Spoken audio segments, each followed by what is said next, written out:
من الفرح طابت تعابير الشعر في ليلة فيها الفرح غير الليالي. يا أهل الفرح وضيوفنا واللي حضر فزوا اليوم متعب بليلة الاحتفال. من الفرح طابت تعابير الشعر في ليلة فيها الفرح غير الليالي. على زفات نجوم الزين على لتنفيذ تلك الشيلات والزفات والقصائد الشعرية. التواصل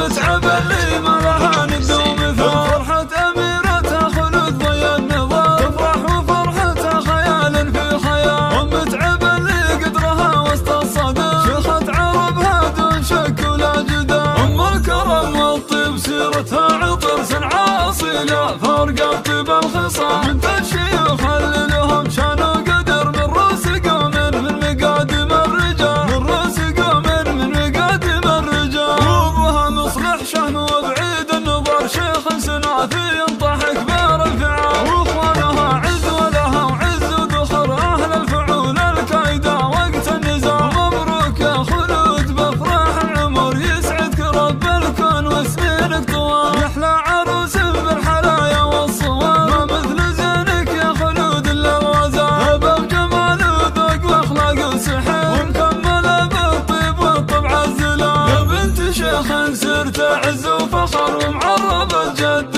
من عم وخال. واخوانك اهل المرجله محزن ظهر رؤوس الحراره اللي يشيلون الثقال رؤوس الحراره اللي يشيلون الثقال. خواتك اللي زينهن من حضر ما كنهن الا ملكات الجمال. جعل السعاده فالكم طول الدهر وافراحكم عاسى تدوم بكل حال. مبروك يا خلود بفرح العمر يسعدك رب الكون وسنينك طوال. الفرح طابت تعابير الشعر في ليلة فيها الفرح غير الليالي. أهل الفرح وضيوفنا واللي حضر حصريا على زفات نجوم الزين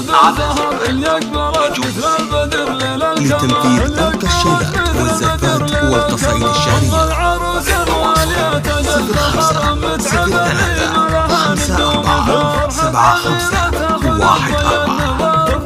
فرحتها خيال في خيال. ومتعب اللي قدرها وسط الصدى شيخة عربها دون شك ولا جدال.